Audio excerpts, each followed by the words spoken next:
that the wind is like a little bit too strong. It's like 20 knots of wind a little bit farther.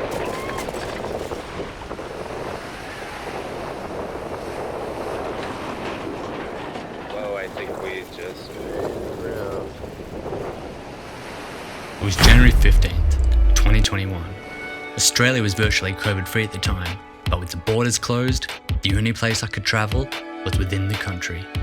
So I loaded up my camper van and set out through the great, unpopulated and arid Nullarbor, the start of my 40,000 kilometre journey, when my van broke down a few hundred miles from the small town of Nundroo. But I changed my plans in a way I never could have imagined. He seemed impressed by the way you came in. Tell us a story. And that's the whole of Nundroo. That's it. That's where I am. Fuck it. This is where one story ends and another begins. I don't know how all these influences do this. I think it's all a charade. In the last few years, the nomadic lifestyle of living out of boats and vans had become increasingly popular, especially with the ever-growing social media movement. And I was no exception. Then COVID hit, and everything changed. I was in a rural part of far North Australia at the time of the outbreak, so I was one of the lucky ones. But with COVID creeping in and the world changing, my way of living was forced to change with it. My name's Carl Tomich, a documentary filmmaker and an expat Australian who'd been living in Berlin for the last 8 years. I was home for Christmas and summer holidays, visiting family, when Australia closed its borders, making me unable to leave. A travel ban will be placed on all residents, not Australian citizens, from 9 p.m. tomorrow evening. I'd missed Berlin and my friends dearly. I'd met some interesting people from all walks of life and living situations during my time there. From a collection of people living in a teepee commune called Teepee Land, to La Caleta, a beach on the Canary Islands, where a small community lived in old dwellings carved out of the rock face, complete with proper dining and sleeping areas. Not to mention, I'd spent my last year in Berlin on a houseboat that friends and I had built from scratch, so trying alternative ways of living was not new to me. There was a lot to miss about my travels and visits to these places, but for the moment, I was confined to Australia and was feeling ever so closed in my home country. Please don't slow me down if I'm going too fast. You're in a strange part of our town. In March 2020, Australia went into a strict lockdown. No one in without a strict 2-week quarantine period, and no one out unless with special permission from the government. Even families with dying family members were denied requests to leave. Eventually, the state of Queensland was deemed COVID-free, and with our bubble in mind, we were allowed to explore what nature we had to offer. I'm here to advise you that we now have a confirmed case of the 2019 novel coronavirus in Victoria. Life and, frankly, freedom as we know it are both going to change dramatically. Alicia, infections are up, states are shutting their borders, and come Tuesday, cities like ours will be going into lockdown. We have really good news for everyone today. We have 0 new community cases. Missing my previous way of living, I immediately jumped on the VanLife thing to do as many Australians hadn't done, explore their own country. Starting my journey, I had a 2003 Kia Pregio. It was a pretty basic van, but had everything I need. A little cabinet where I kept cooking utensils, and a variety of canned and dry goods. Above, I had a microwave and TV, and below a fridge, but the main feature was a double bed with a large storage space below, where I kept my inflatable boat, along with its own engine. As one could say, I was #living the dream.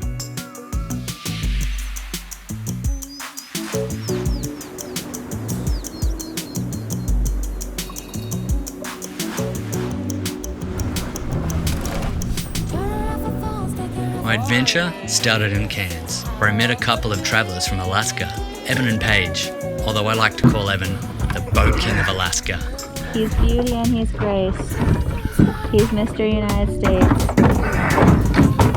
He's elegance and taste.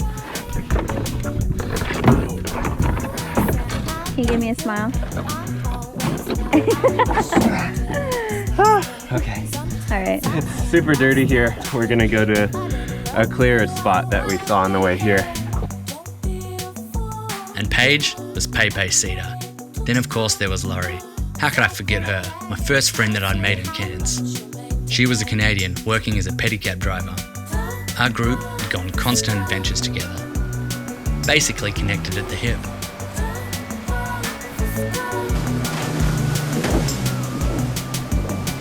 We're out on the Great Barrier Reef. This is the very first day that I've taken my boat out that it's had nice glassy conditions.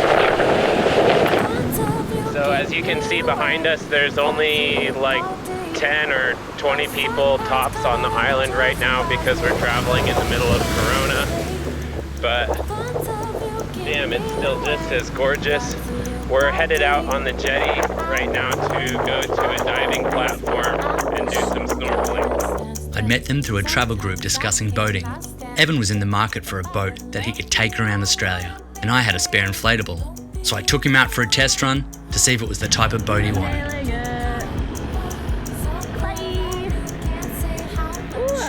He didn't end up taking mine, but it was the beginning of our friendship.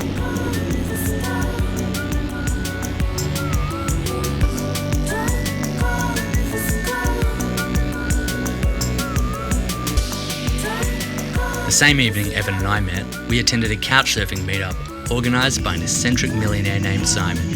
With the looks, cheeky smile and tall stature of a Bond villain, Simon, with his private sailboat, was a compelling man.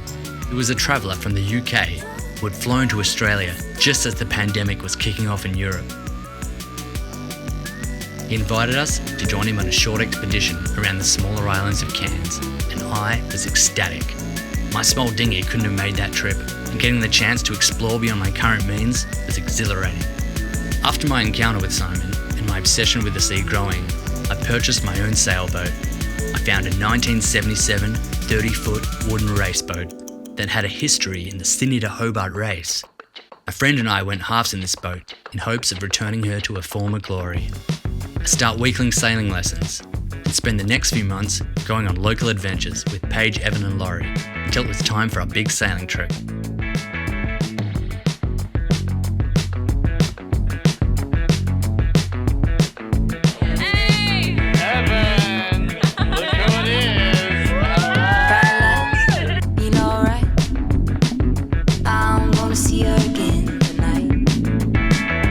Lived in Cairns for like 2 months. Now you got me started. I'm Shakira right tonight. Then I see you in. I won't go where the beaches warm, and I won't get stung, and I won't get stung by areas of you, baby. Is this how you feel?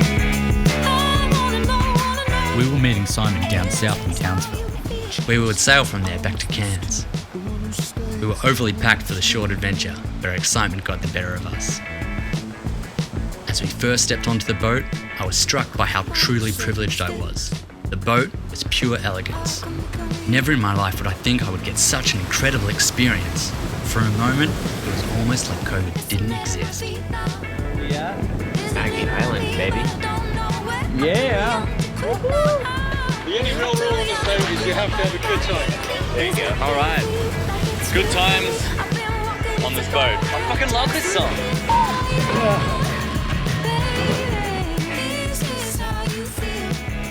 We sailed onwards to Magnetic Island, a place I knew well and loved, covered in beautiful giant boulders of rocks and sweeping blue water across the pure white sand, a place where koalas and rock wallabies are seen easily in the wild.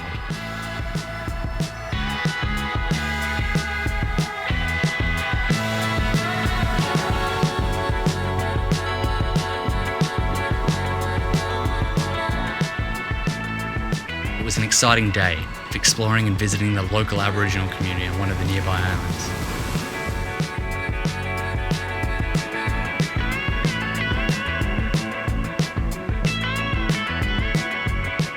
Where are we? We're on Orpheus Island. We're not meant to be here, are we? Private Resort Island. Yeah, no, you can't get on land. This part of Australia, on land, it's okay. But the reason that we live in this part of Australia right now is because if you get out on the water, it's going to be the coolest thing you've ever seen, like almost every time.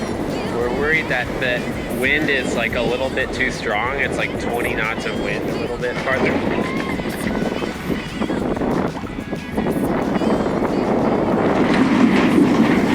Whoa, I think we just ran around. But then, the boat hits a big reef.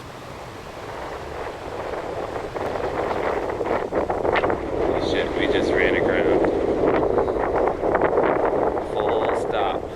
Luckily, no one was hurt, and the boat, although taking a big hit, had no damage. It was certainly an unforgettable way to end our first day in the islands. After 2 days of great weather and good company, it finally sunk in just how alone we were.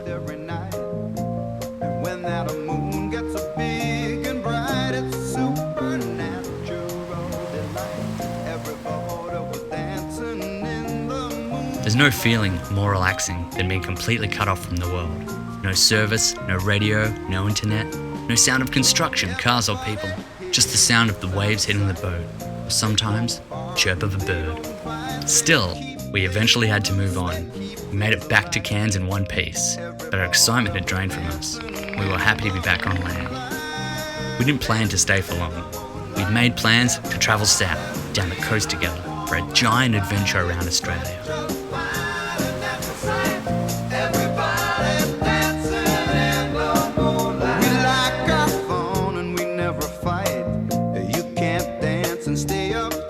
Just before we leave, Simon decides to throw one last big boat party, which subsequently gets us kicked off Fitzroy Island.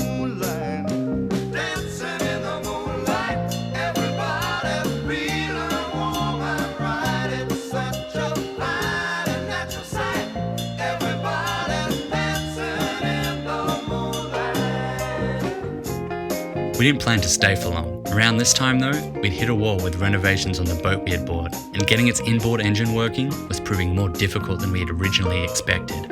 Ultimately, I decided to sell my half in the boat, choosing instead to take my van and my friends and head south.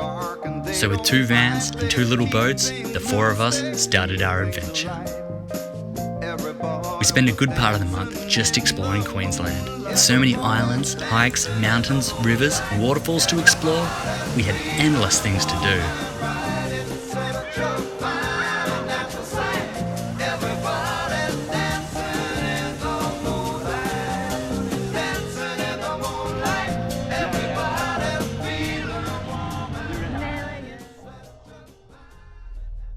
There's something about you. There's something about you. There's something about you. There's something about you. There's something about you. There's something about you. There's something about you. There's something about you. What about a hit? Our plans make a slight detour.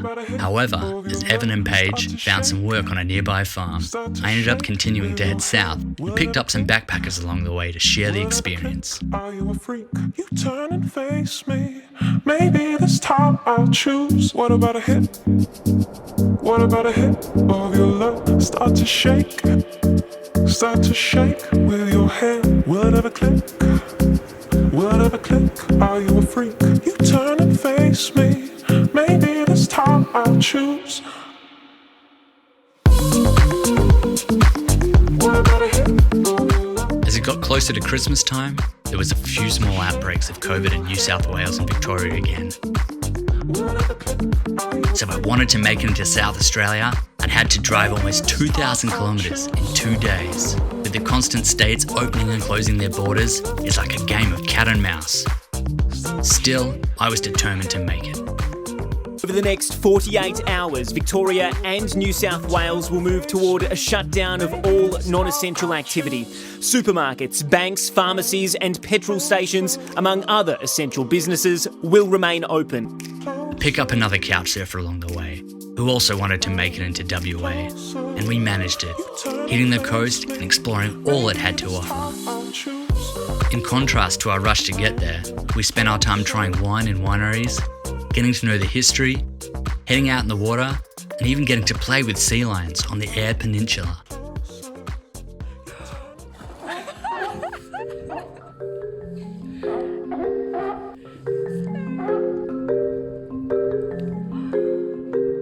Eventually, we left. And this is where we come back full circle to the beginning of the story. January 2021. My van broke down in the middle of nowhere, right at the border. All that Nundroo consisted of was a small roadhouse, and the only mechanic in 100 miles. Lucky for me, the roadhouse only charged $8 a day to keep the van out the back in an unpowered campsite. But I was stuck. My only chance for escape was to somehow buy a cheap car and get all my belongings to Perth, where I could take the time to decide what to do next. But that seemed impossible.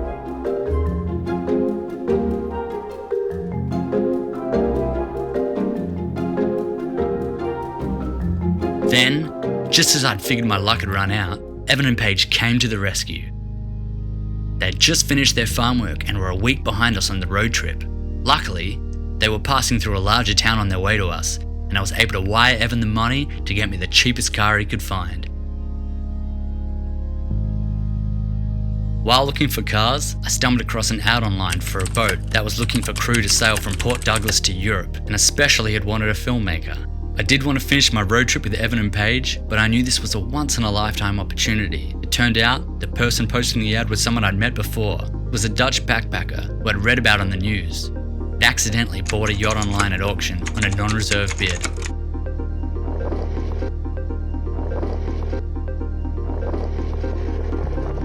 This is your boat in the distance. Yacht. It seemed like the perfect option for me, so after a discussion with set about making it work. The main problem was that I'd be setting sail from Port Douglas, which was back where my whole adventure began, so I would need to get back to the other side of the country. We stripped the van of anything worthwhile and stuffed the car full to the brim of our belongings, and we made our way back to Perth, with a quick stop in Esperance for the weekend.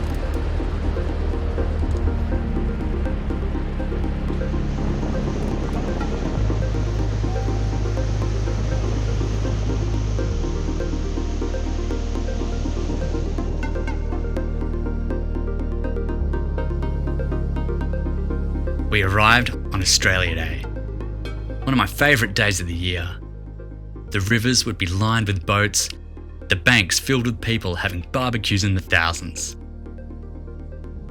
The next day, there was a case of COVID reported in Perth. Australia's longest coronavirus-free run has come to an end, as Perth was ordered into lockdown on Sunday after a security guard working in a quarantine hotel tested positive for COVID-19. A 5-day lockdown. It's crucial we act quickly to keep the community safe. We cannot forget how quickly this virus can spread, nor the devastation it can cause. The vast, largely isolated state has been known in Australia for a hardline COVID-19 response. That included keeping its borders closed to the rest of the country until recently, when it reopened to some regions. Despite my excitement for potentially being on a sailing expedition, the death of my van remained a sore spot. For many VanLifers, you put your heart and soul into your van, make it your own special home, and I was missing that part of me. That space that was uniquely my own and meant for my own comfort. The car I'd bought in South Australia wasn't registered for Perth, meaning that I couldn't drive it, and it wasn't worth the money to have it registered. Thus, I sold it for scrap and started looking for other options. It was a relief to have it off my hands, and I found myself looking at new vans to replace the sorely missed one. And I finally found one. Although I spent almost all of my savings on her, but she was mine. And Evan, Paige and I soon went off on another adventure. We visited the Ningaloo Reef. The water on a reef was just as beautiful as I had imagined.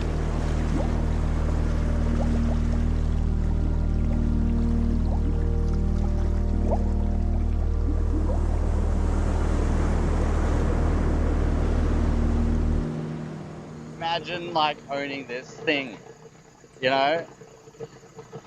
That would be fucking awesome. But the landscape left much to be desired. Central northwestern Australia is barren and dry, not a place I'd like to break down in, and after my last trip, I was nervous about having a repeat. COVID was still running rampant across the world, and I was running out of money, and the trip to Europe was quickly approaching, so to make sure I could make it home, I placed my van online for sale and booked a flight back to Cairns.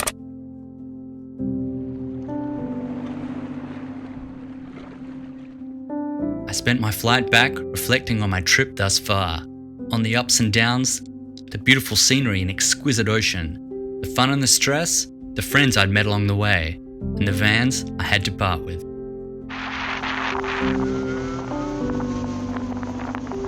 Windy as fuck though. How would living on a boat compared to my van life? I'd imagined it would be everything I needed right now, having the ultimate freedom of exploring the Earth's vast oceans, rivers and waterways without constraints. Back in Cairns, I started moonlighting as an Uber driver, waiting for the day I could set sail.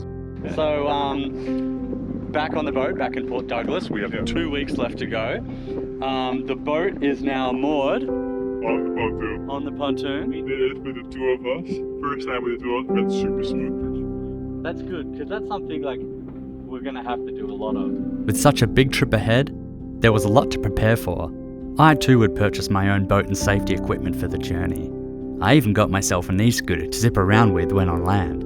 But with all these fun toys came great expenses, and also making sure we had enough data storage for this 2-year adventure. I was putting all my cards on the table. Having a boat in the tropics isn't easy. Since the front cabin had no proper ventilation, the roof was starting to develop mold and rust, so I got to work to make my space more habitable.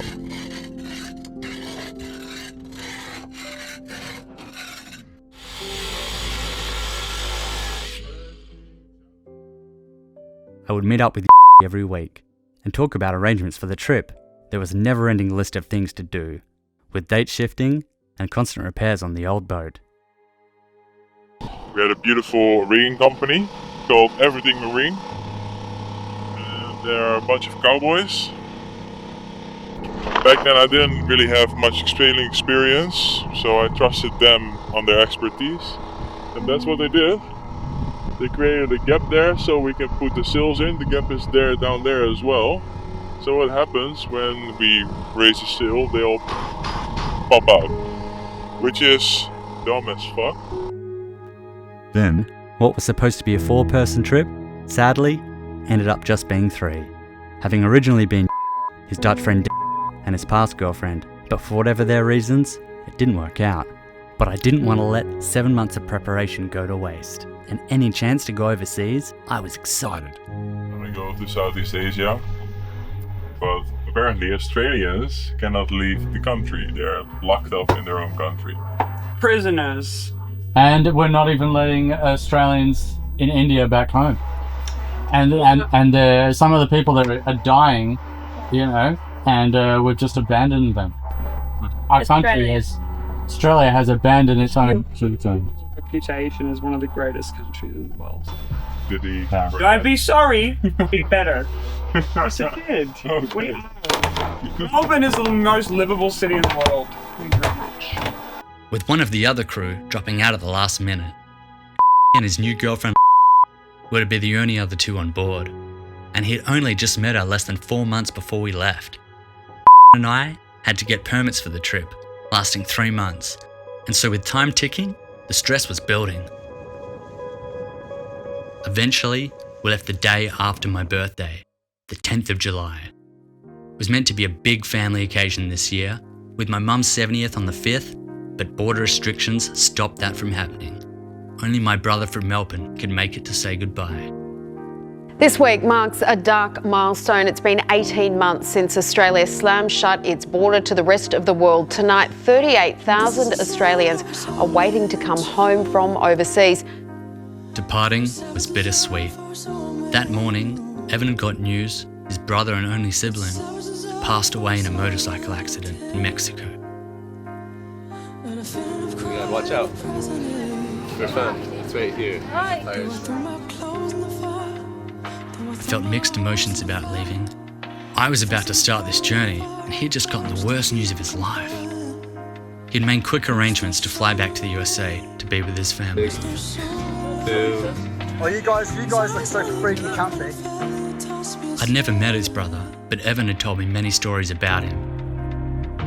He was constantly travelling the globe on a shoestring budget, living the life of Riley. The stories reminded me of myself. Laurie, my longest friend in Cairns and person who had been with me the whole way, had taken up a job offer on a super yacht in America. I was happy for her as we were both getting to fulfill our dreams. So she also would leave the country a few days after we left. I don't know when I'll get to see her again, but with the borders closed and the world still fighting COVID, it feels like it might be years. So it was bittersweet, but like my friends on their paths, I had to follow my own. We set sail the next day, but ultimately, the first week we had grey weather. The first couple of islands we stopped at had rocky anchorages and light showers, and I started to question myself. Had I made the right choice in going? We still had plenty of ground to cover before we even left Australian waters, so it wasn't something I wanted to get too caught up in thinking about at the time. But still, it was there, lurking in the back of my mind.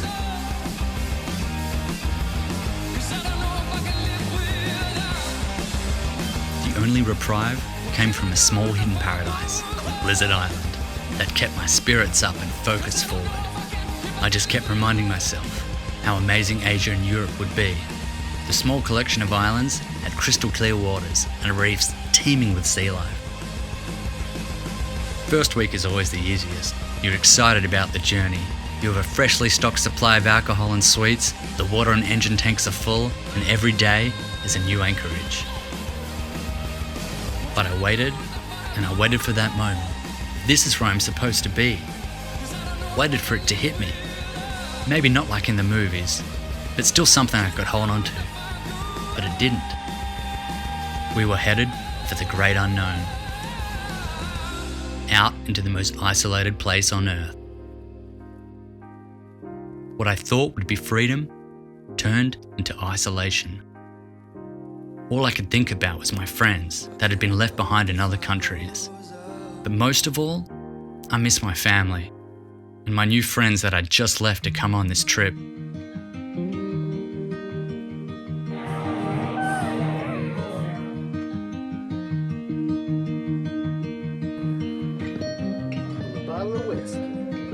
Our next destination would be Restoration Island. I found a kindred spirit for my isolation in David Glasheen, a man in the late 80s lost all his fortune in a stock market crash and then threw away the big city life to live on an island by himself. We'd read about David's story online, so we visited Dave and he shared with us his story. My Australian friends just don't get it about what I'm trying to do with it. I think I'm sort of crazy. But now they've worked out I'm not. After 30 fucking years. And they're starting to realise what I'm busy. Because I'm not dead and I'm healthy. And I don't want to die. You know, I've got things to do. I don't care about it. If I'm going to be dead, I'm going to be dead. But today is the first day of the rest of your life. All you've got to focus on is thinking about what happened last week. You know? For Dave, he found solace in a simpler life, away from the hustle and bustle of the city. Although Dave did inform us that in a perfect world, if he had someone to be with on the island, he would be grateful. The original idea of running away to this place was all for a girl in the beginning, but now he lived by himself, visited by travellers, keen on hearing his story, but never staying. At the fabulous Restoration Island. It is quite indeed fabulous. Caught up with Dave last night, he's a nice guy. We're going to go and see him again. We too eventually left David and headed further north. Restoration Island would be the last bit of civilization we would see for a while, until we reached Thursday Island. We stayed a couple of days at the neighbouring Orne Island anchorage and restocked on essential supplies, refilling the tanks with water and gas.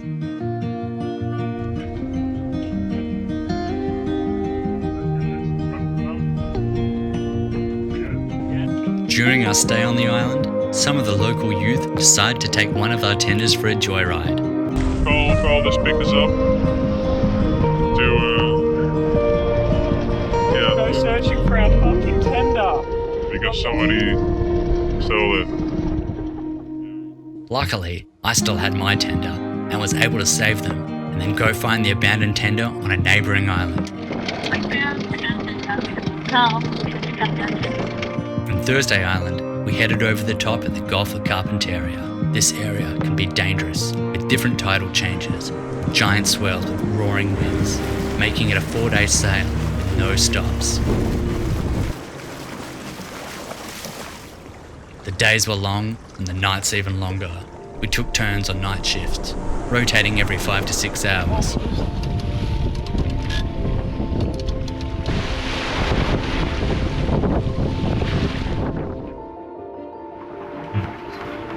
Oh, they got like 2 hours they got like. Sailing through the night, rocking, but it's all part of boat life.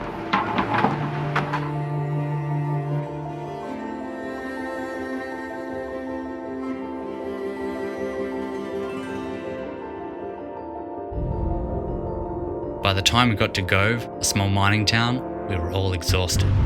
It was a freeing feeling each time we came into a new town or island. Just being able to have a cold beer or find a warm shower made such a difference. And after our trip through the Gulf, Gove was a 3-day paradise.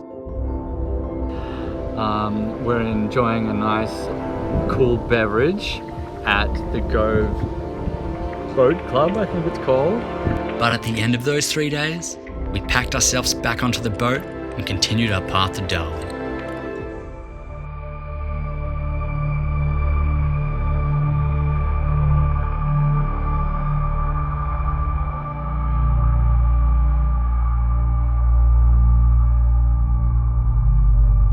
As we got closer and closer to Darwin, we'd get news of the Indonesian border closures.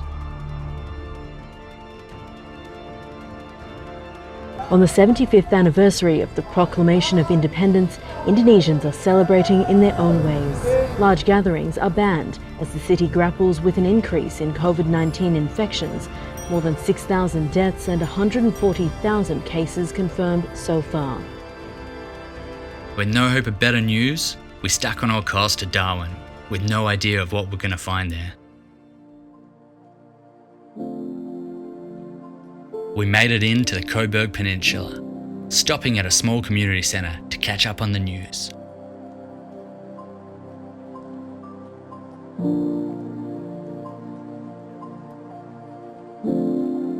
Learning that Darwin is going into lockdown.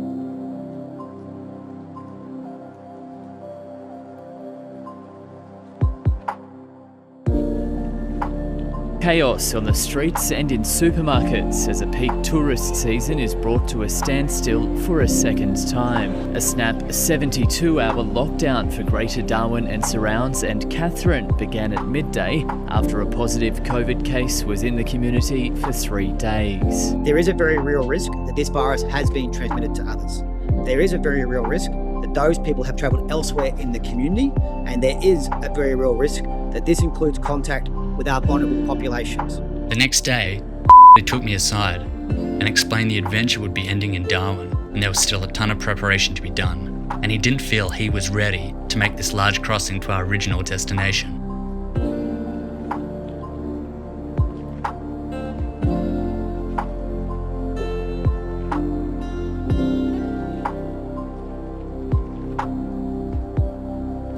It's easy to become disparaged hearing news like this, because you have nothing else to distract you. When you're out at sea, there is a lot of time to think and rethink everything. Could this have ended another way? Was this doomed to fail? At the same time, the news had first come as a relief. I'd half expected something like this to happen.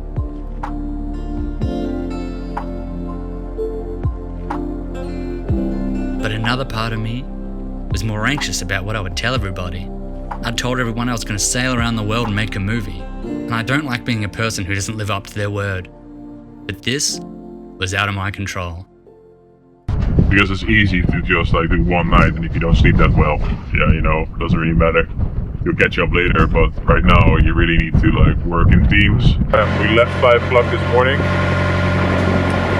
thinking we at least would have like a lot of sun. a little bit of wind, and we end up having no sun and no wind. The boat moved, the chain got wrapped around the anchor and pulled the anchor out of the ground. Whoa, that one came out. Something's going wrong. Something's going wrong. After being told they wouldn't be leaving for another year, I would later discover via YouTube that Jordy and Warren left just 4 weeks after my departure. And I never heard another word from them since. It can be a bitter pill to swallow, watching someone else benefit from all your hard work, but for the sake of closure, I would have to tell this story. What do you hope to gain from this experience of travelling around the world? I've got nothing to gain. What makes you angry? When things doesn't go my way. Betrayal is a fish best served cold. Especially after dedicating more than 7 months of my life for preparation and then putting aside the next 2 years for this adventure. The planning stage of a cruise is often just as enjoyable as the voyage itself, letting one's imagination loose on all kinds of possibilities. Yet translating dreams into reality means a lot of practical questions have to be answered. I'd planned for a 2-year journey that would end in 2 months.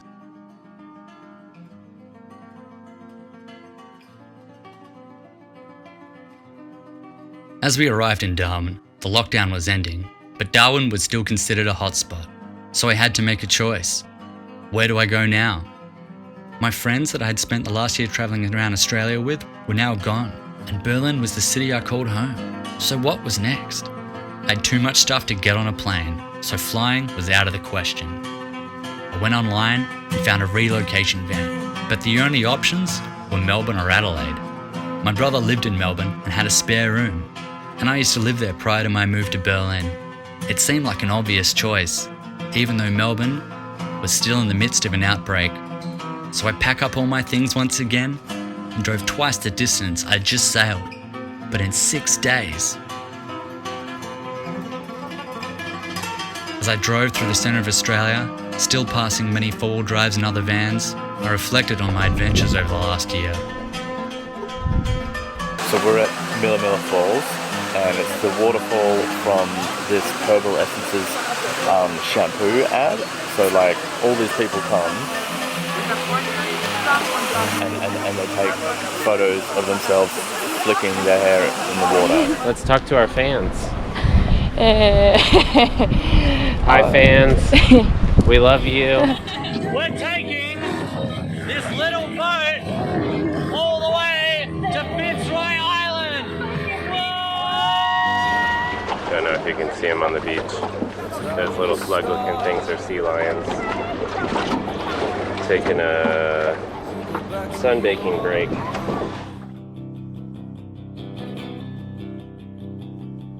You check the chart.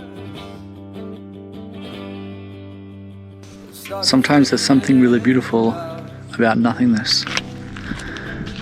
I'm currently about 300 kilometers from Regrouping, traveling south.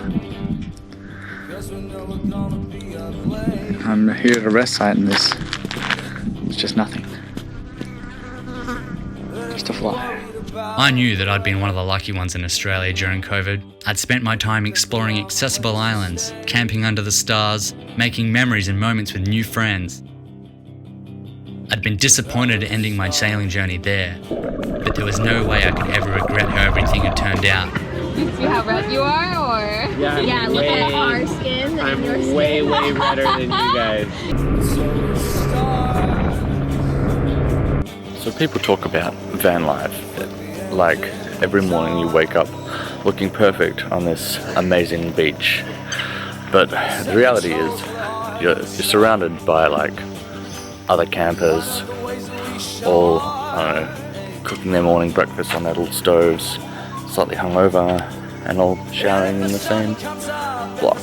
So I just tried to fly my drone and had a battery malfunction and it crashed into the ground from about 50 meters up. so I have no drone anymore. But that's just the world we live in. Well, that's just what happens when with electronic equipment. My phone sits out of my pocket, and the hammock acts as a parachute with the wind and blows my phone into the ocean. It's a little grey at the moment, but it's absolutely beautiful. The water is crystal clear. I really can't wait to explore this place. Amazing. It's Sunday, the 18th of July. Not that that matters. And we're about to go hike. What are we hiking? That mountain. That mountain? Lauren's already there. Lauren's already going. What's it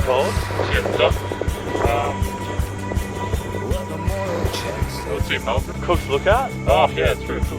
There we go. My year in Australia had been a new experience, and I'd gotten to do exactly as I'd set out to do, explore my homeland. I made the most out of my time, and now I'm on to a new adventure. I would have traded one stupid decision for another 5 years of life. The people you're with that really make a good trip. Like, you could be in the best place in the world, but maybe you're not with your friends and not have the best time, or you could be in the worst place in the world. But as long as you're there with your friends or people you love, you know, that can really make the experience. In a turn of events, Melbourne has just come out of lockdown. With vaccination rates soaring, the world is starting to open up again, and we finally have the freedom to go out and explore. How do you feel to be out in Melbourne on a boat? Great. It's being out home and watching Netflix. Just lifted this law, so that's pretty exciting. Every jurisdiction has now reached the 70% first dose target after the Northern Territory passed the milestone this weekend. Europe is still cold this time of year, so that'll have to wait until next year. But for now, I'm content to spend time with my friends and family and use my time to fulfill my creative endeavours in pursuit of filmmaking. We're staying hard on this water. Finally, we can go boating in Victoria. I'm happy to know the option to travel is there now, and I know that when I'm ready, the world awaits me. To compound cliches, when one door closes, another opens. And that door might not be what you expect, but it's the door you need. And with a face like a dad and a laughable stare, you can sleep on the plane or repeat what you said. When you're drunk and the kids look impossibly dead, if they go over and over, hey, you're finally dead. If a trip and a plan come upon in your head, and you can turn it on yourself, you ridiculous clown. You forget what you meant when you read what you said. You always do, you were tired. Where are your friends tonight? Where are your friends tonight?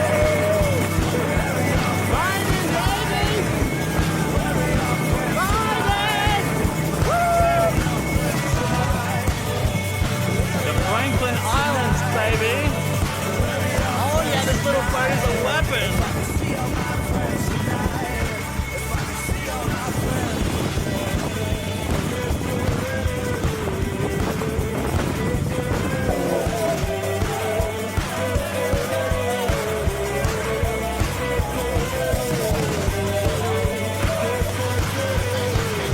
Oh, we're gonna get some waves now. Watch out. If I could see all my friends tonight.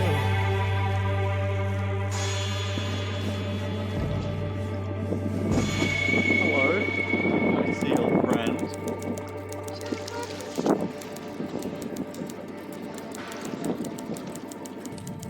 Hey.